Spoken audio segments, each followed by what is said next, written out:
Welcome to part 2 of our virtual classroom session for January 28th. In this section, we're going to cover books 11 and 12 of the Odyssey.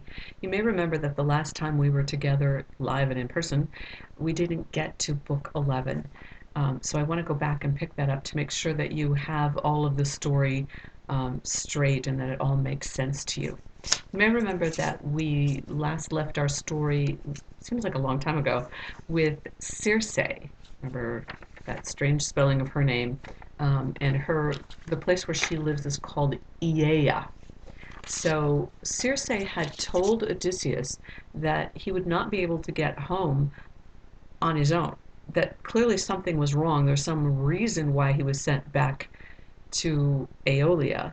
So the only way that he could get home is to go to the house of the dead and consult with the blind prophet Tiresias to find out what is it that happened and what do I need to do to get home. So Odysseus and his men, no way, no how, wanted to go there, but that's what they had to do. And remember that in the ancient Greek system, this was considered a physical place. So Circe gave them helping winds, and off they went to the house of the dead. Now, in the Greek mythology, the underworld, Hades, the house of the dead, they're all the same thing. And although it was a physical place where you could sail to, it was physically underground. So it was very dark, and that's why it was a grim place. We equate Hades with hell, but in fact, that's not the case. The underworld, or Hades, is just where normal people went when they died. Now, as I explained to you in class, people who were related to the gods would get to go to a place that's above ground called the Elysian Plain. The Elysian Plain. But normal people, when they died, would end up in the house of the dead. Because it was underground, the sun never shone there, it was considered to be a cold place, which is kind of interesting because when we think of the underworld and we think of hell, we think of it as a hot place.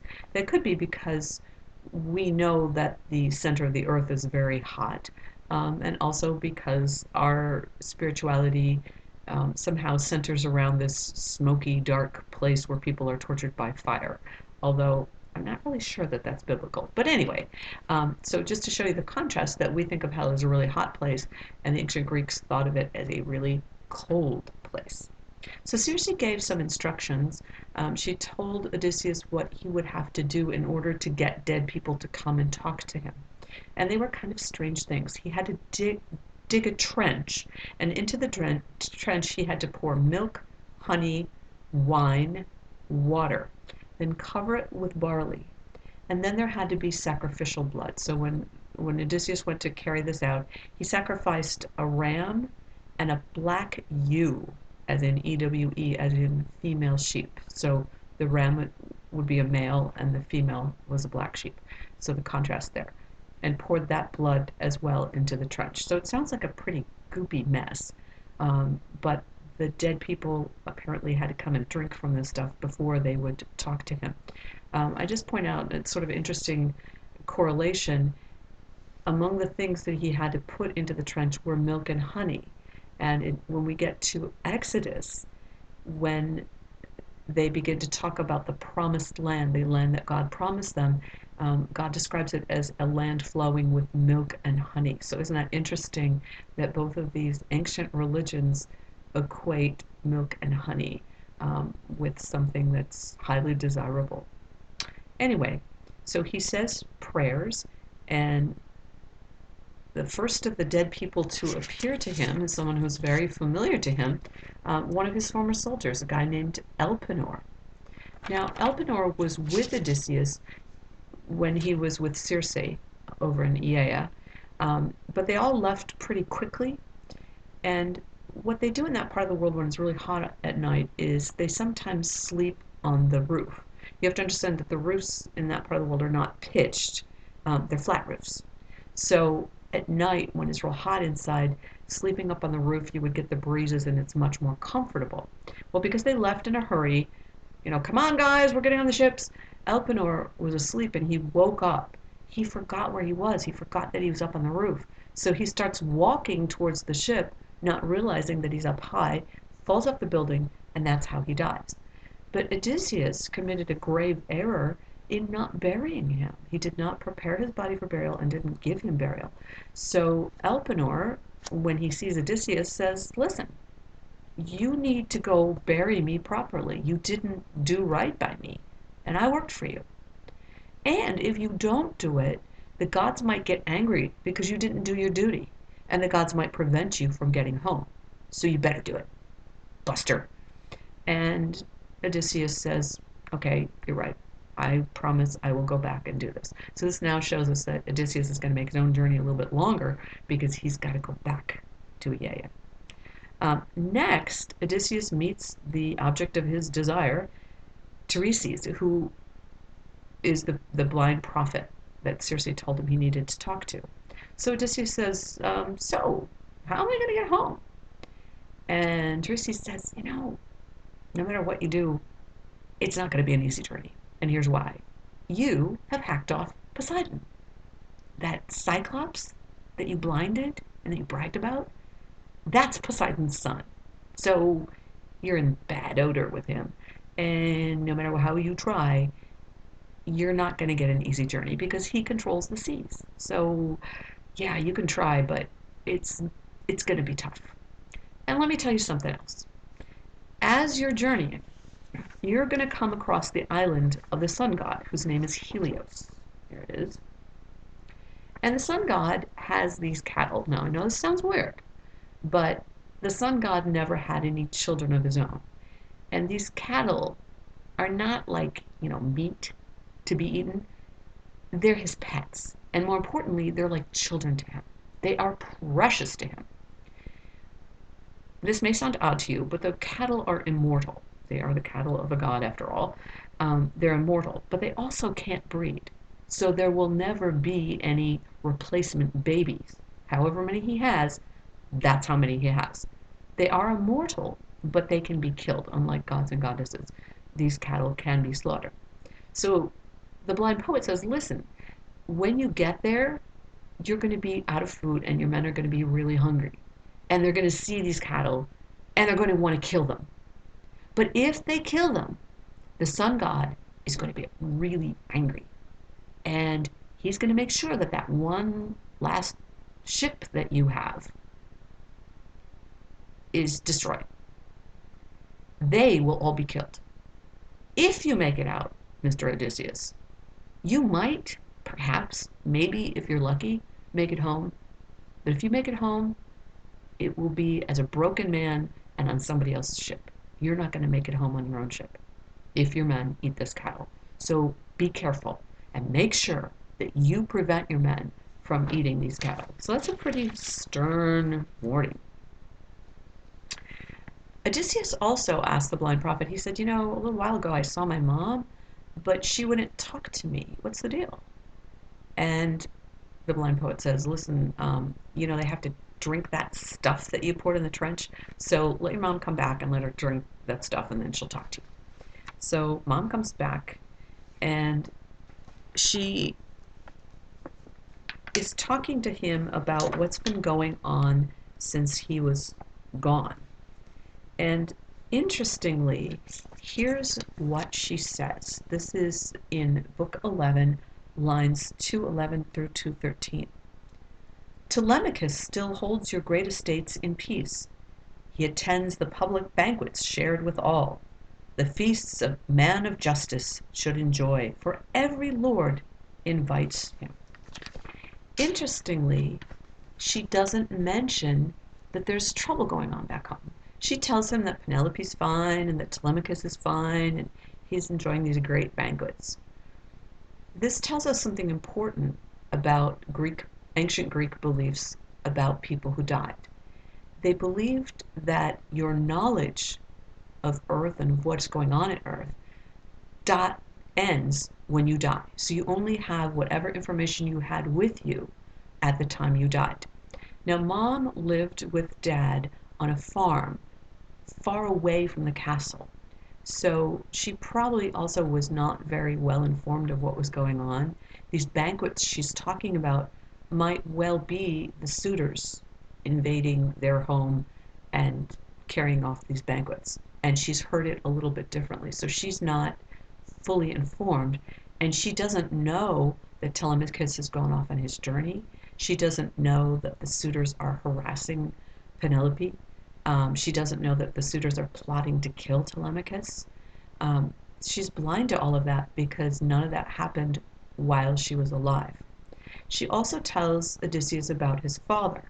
His father's living on his own farm, but he's become old and weary, and he's very, very sad because he's lost his wife, and he also believes that his son is dead. So he's suffering physically from the grief. Odysseus says to his mom, "Well, Mom, you were alive when I left for war. What happened? Why are you dead?" And she says, "Well, son, I really missed you. I grieved for you. I didn't know if you were alive or dead, and the grief killed me."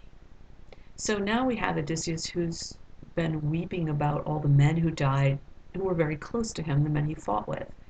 And now he suddenly becomes aware that he's lost his mother. He didn't know she was dead. And on top of that, learns that his mom died because of him. I mean, it wasn't his fault. He didn't do anything wrong, but still, she died of grief for him. And his father's not doing well physically for the same reason. So this is a lot of emotion for Odysseus to carry with him. Um, there's a portion of this book I didn't have you read, so just let me give you a couple of highlights. There are a great succession of women who come and complain to Odysseus about how poorly they were treated in life. And the salient point to take away is that most of them interbred with the gods and had children. Remember that if you sleep with a god or a goddess, there's always a children born. You don't get any freebie one night stands. So these women are complaining that the fathers of their children, who were gods, did not treat them right, did not do right by them. And it again adds to our understanding of the gods as imperfect beings. In a sense, these women are saying that the gods, who are the fathers of their children, are deadbeat dads. They're not helping me. They're just kind of leaving me alone with this child I'm supposed to raise, who is, after all, half god or goddess. An interesting perspective on the great immortals. Persephone, just to make sure that you're aware, because this is an important part of Greek mythology, Persephone is the queen of the underworld. She's married to Hades, much to her mother's dismay. And that's why we have winter. When Persephone spends half the year in Hades, when she is withdrawn, her mother, who's responsible for the sun, makes it dark, and that's why we have winter, because mom is grieving for her daughter. But she does get to come up out of the underworld for half of the year, and that's why we have summer. Anyway, she drives off these screaming women and says, leave the poor man alone. He also meets a couple of other interesting people during this segment of the book that you did not read. Remember, I mentioned earlier Agamemnon. He's the man in the first book when the gods are complaining that they had warned a guy not to kill the husband of his lover.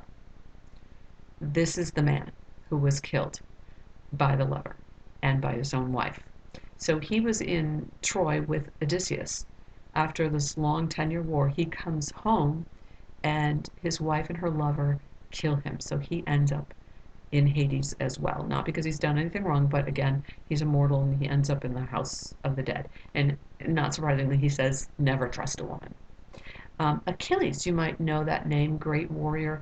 He also was killed during the Battle of Troy, and he ends up in the underworld as well. He asks for news of his father and of his son.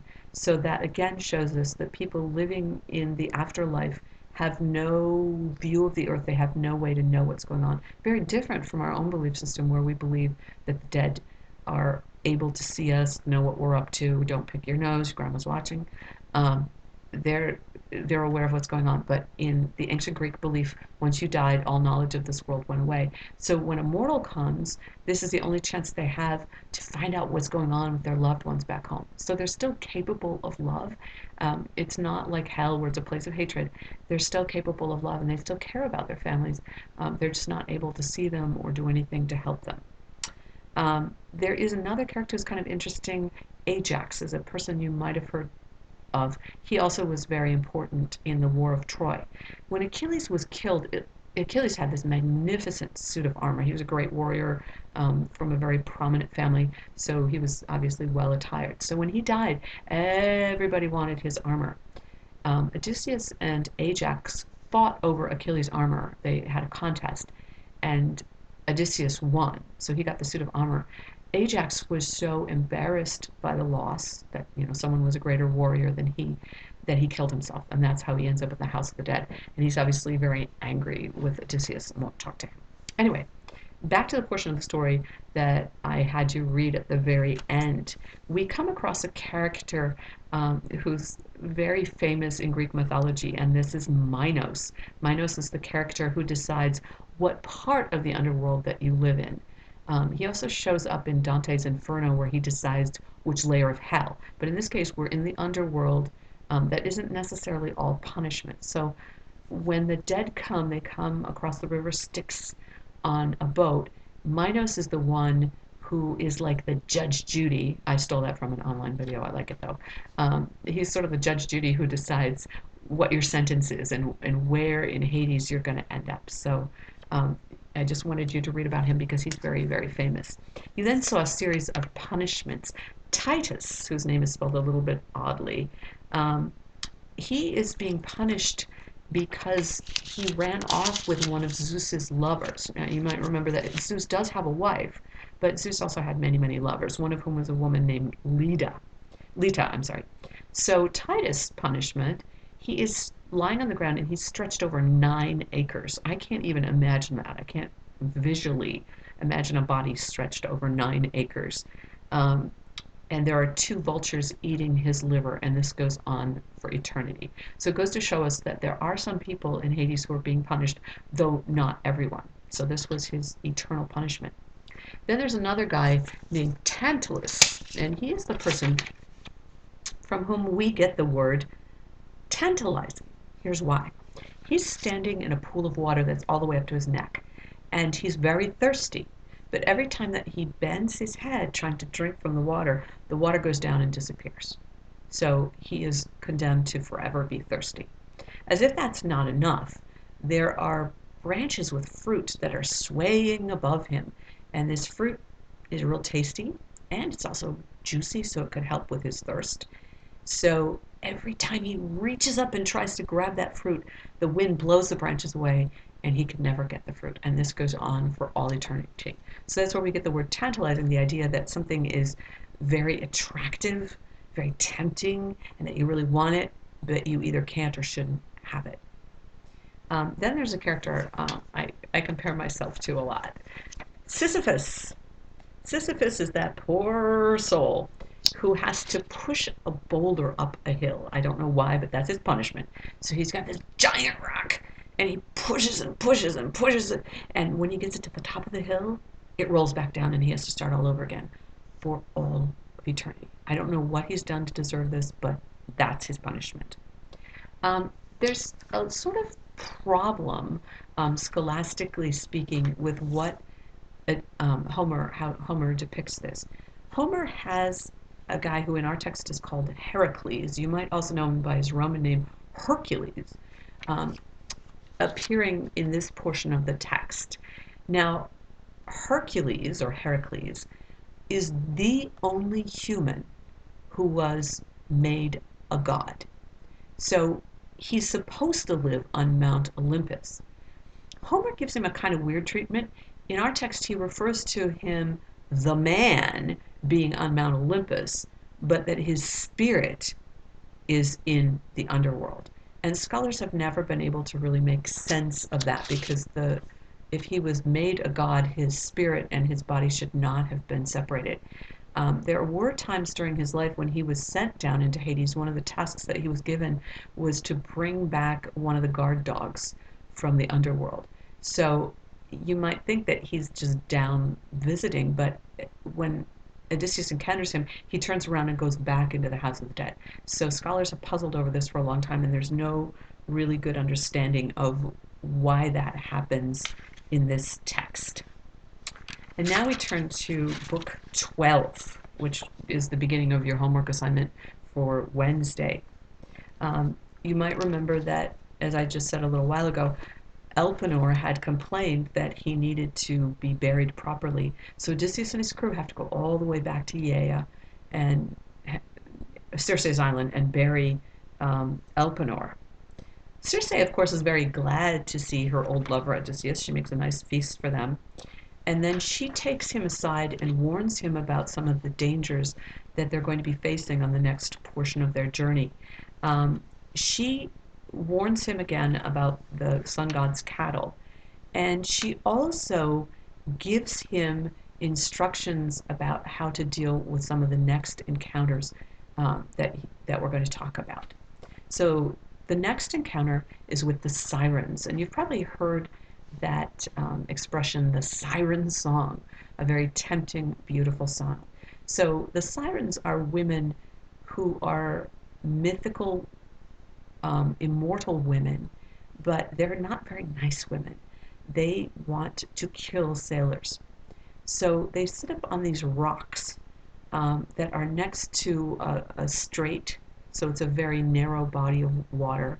And as ships are passing through, they sing these beautiful songs that attract the sailors. So the sailors start sailing towards where the sirens are, but the sirens are actually luring them into an area of the water that is very rocky for the express purpose of causing their ships to crash into the rocks and to kill the men. So the rocks below them are just strewn with bodies and with horrible pieces of broken up ships, a pretty gory scene.